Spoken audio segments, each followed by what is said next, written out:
Good morning, ladies and gentlemen, and thank you for the opportunity given to Dr. Uma Narayan and myself to share with you our thoughts on Bollywood entertainment as an opiate of the masses. I would like to begin by quoting Andrei Tarkovsky, a Russian director, who says that art would be a vehicle for man's accomplishments. Let us try and see how this would apply to Bollywood, the Indian Hindi cinema. It is difficult for an outsider to gauge the impact of Hindi Bollywood films on the collective unconsciousness of 1.2 billion Indians. It is the cheapest form of entertainment available, and in a country which has 30% below the poverty line, it perhaps provides the only window to the outside world. 14 million Indians go to the movies every day, and it dictates their cultural and social norms. It dictates fashion. Bollywood, therefore, it can be argued, is a service. Yash Chopra is on record to have quoted that cinema is art. In fact, it is the embodiment of all the arts. And therefore, cinema has a social responsibility. Let us examine how Indian film industry has evolved over the ages. After Dadasaheb Phalke's introduction in 1905 till about the 1940s, we would like to group that as a colonial era. From the 40s to the 70s, perhaps the Nehruvian era. From 70s to the 2000s, it would be Bollywood era. So when Bollywood term actually got coined. And the past decade, we've seen consolidation of some of the trends which started in the Bollywood era.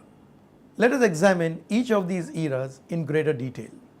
During the colonial rule, India was under the British, and it is important to understand the social fabric of the society at that point. Most of India was not very educated and not very rich, and therefore films served the purpose of bringing education to the masses. The films were based mostly on Indian mythology like Ramayana and Mahabharata, and it was important for filmmakers to make socially relevant films. Education of illiterate rural masses through mythology was the aim of films in that era. During the Nehruvian era, the social fabric was that of social upliftment. India was changing. Indian social norms were changing, and a lot of the old customs were being cast aside. It was an era of social change, upliftment of the untouchables, education of women, rehabilitation of dacoits or prostitutes, landless laborers, and even socialistic support for the trade union movement were some of the themes that were explored by filmmakers of that era. Role of the films, as the filmmakers decided for themselves, was to enhance sensitivity of the public towards these topics, to challenge the intellect as well as question well-established norms. It was sometime in the mid-70s that the word Bollywood was coined, and it came to represent the song and dance routines of Hindi films, where quite often the heroine got drenched in the rain. It was an era dominated by stars and not necessarily actors, and star power sold films. Role of films was being seen now as entertainment and pure entertainment. These trends were further consolidated in the past decade, and stars really became the kings and not content. It was an era when piracy was catching up, and a lot of revenues were being lost by illegal copying and selling of these films. Hindi film producers therefore resorted to something called saturation bombing. Earlier, where films were being released in 40, 50 or 50, 70 theatres, now producers would release them in 3,000 theatres across the country, so that over a weekend they would recover their investment before pirates had a chance to make copies and sell them in the illegal market. In order to support this all India huge releases, publicity and advertisement budgets went through the roof, and every large newspaper, every television show was saturated with ads of that particular film just before the release. End of the week, a new film would take over and new saturation carpet bombing would start. The role of the films now was pure entertainment. Recover your investment as soon as you can and look at return on investments in the shortest period of time. It will be interesting to see the fate of independent small filmmakers during this time. While a big budget film would be costing about $150 million and would go on to earn $500 million at the box office, small independent producers were making films high on content but low on budgets, maybe $10 million. A comparison of their expenditure tells you the real story. While advertising and publicity would cost 25% of the total budget to a big time producer, it is almost 50% of a small independent producer. So you had a choice of either big stars and big budgets or a small filmmaker but big expenditure on advertisement rather than on content. We have examined the factors which went into commercialization of cinema. The audience tastes have changed dramatically in the last 15 to 20 years. Attention spans have reduced because of the higher stress and tension. The audience now prefers smaller films with more masala, as it is known in Hindi film, which means more entertainment. There is also a strong resistance to censorship, and therefore more heroines are dancing in more rain. Also, the formal banking channels are not supporting the Hindi film industry. There was a time when it was rumored that a lot of underworld money was coming into the Hindi film industry, and therefore there was greater emphasis on ensuring a box office hit, as you had to pay back the money with high interest rates. With this, the way you evaluate a film also changed. For example, earlier, while films were recognized for their content, today belonging to a 100 crore rupee club or big hits at the box office became the sole criteria for a film's success. The government made some attempts to support good films. The National Film Development Corporation gave low interest loans. However, the money was too far and few in between. Tax exemptions were given only if the film had very good content. But again, this was only 1% of the films who got this kind of subsidy. The state-run television studios bought these films and displayed it to the audience and paid them the advertising rights, and this became a second source of revenue to good filmmakers. But private channels still relied on the Hindi masala Bollywood films. An attempt was made to reserve some of the screenings compulsorily for good films. However, there was a lot of public backlash, and this idea too died a premature death. I would now like to share a case study of a film called Soleimani Kida, which was made in a very small budget of less than $1 million. I was one of the producers of this film and therefore have intimate knowledge of the development process. Let us see some of the factors which went into keeping the costs low and whether this could become a model for better content cinema.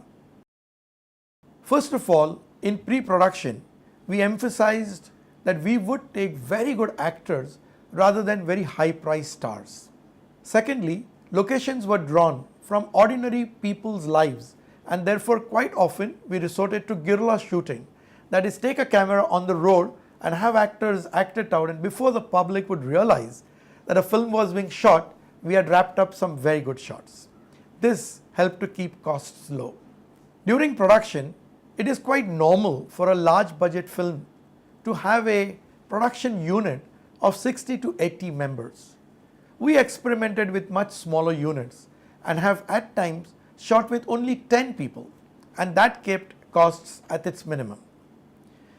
We were, however, using the best of equipment, but in 2K cameras rather than 4K cameras, which is like shooting in 35mm instead of the more prevailing CinemaScope. The technology that was used included Kino lights, which allowed us to get more setups during the day, and instead of the normal 5 to 7, we were at times getting 20 setups a day. Therefore, the overall duration of shooting instead of 40 to 60 days was cut down to only 20 days. This was a huge saving in costs.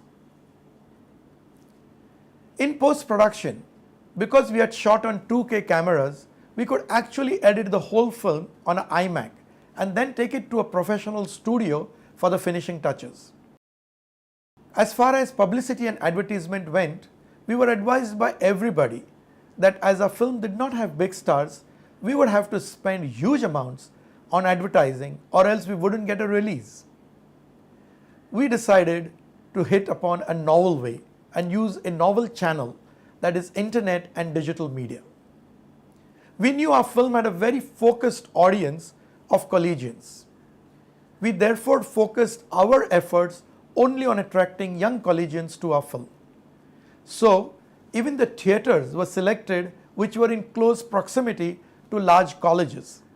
The overall expenditure on publicity was only 1/10 the cost of a very large film, but it made a huge impact because of our digital channels. The only thing we could not manage was the timing of the release. We were caught in a 3-week period between big releases by big stars like Shah Rukh Khan and Amir Khan. Unfortunately, that is the exam time in India, and we therefore suffered as a result at the box office. Let us step back and see what lessons we've learnt from both our literature survey as well as the case study. I think content is really the king, and eventually content will rule at the box office. We need to use techniques from theatre, especially Brett, which allows the audience to think rather than continually throwing a lot of entertainment at them. Use of technology is a huge productivity tool and saves costs tremendously.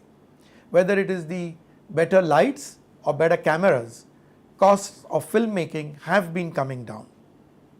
There are various options for star reimbursement. Stars now take a cut of the profit rather than huge fees upfront, especially if the content is good. So if the film is a success at the box office, they actually end up making a lot more money than their mere fees. Participation in film festivals also made an impact, and we got a lot of publicity if in film festivals you are appreciated by both the classes and the masses. Government subsidies do help, but I really wouldn't rely too much on them at the present moment. What is most exciting to Indian independent filmmakers is the use of alternate channels, which is the digital media. YouTube channels are springing up only to allow independent cinema to be viewed on a pay-per-view basis. Suleimani Kida, I'm happy to say, is doing very well in this medium, and almost 30 to 35% of our revenue came from this medium. I predict that in the next 2 or 3 years, digital channels will completely overtake TV as the main form of communication and entertainment. So, if Bollywood represents just mindless entertainment, let us see what Rudolf Arnheim has to say. Rudolf Arnheim is a professor emeritus of the psychology of art at Harvard. And what is most important is that what does not have meaning has no place in art. And therefore, mindless Bollywood entertainment, is it art or is it just an opiate of the masses? Thank you for your patience. I will now invite Dr. Uma Narayan to field your questions. Thank you.